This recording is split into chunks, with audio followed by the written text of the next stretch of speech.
Hello everyone, let's talk about the changes that Microsoft is rolling out on Windows 11 build 29570 and 28020.1863 and the Canary channel. So build 29570 is part of the second path within the Canary channel, which we're expecting to be the 27H2, but that's not yet confirmed. And then there is the 28020.1863, and that's for version 26H1. So first, let's talk about the Windows 11 build 29570. And starting with this release, the company is rolling out the Xbox mode for regular PCs. So this feature will turn your computer into a console-like experience, so you can play games as if you were playing in the console.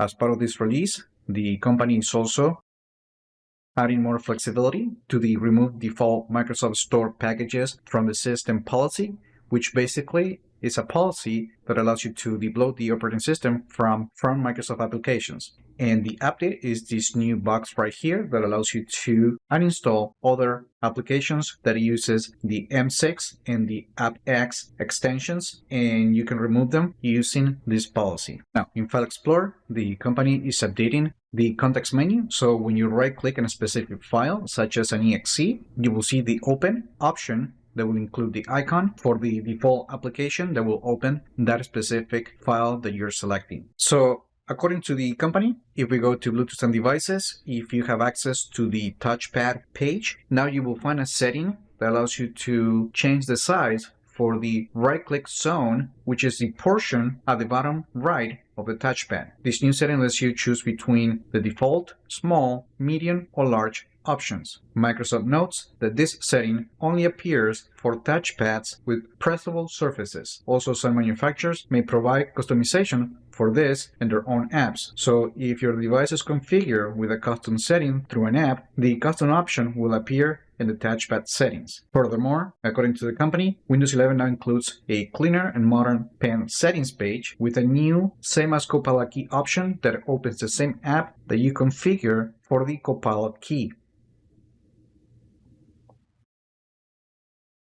This one right here. Now, as part of Windows 11 build 28020.1863, the company is only rolling out general improvements and fixes to improve the overall experience. But this update also includes a fix that prevented some apps from signing in due to a false report of no internet access. And that's it. Those are all the changes that we're going to see in the Canary channel this time around. Let me know in the comments what you think about these changes. Like the video, share it, subscribe to the channel if you haven't done that yet, and I just hope this video was informative for you, and I would like to thank you for viewing.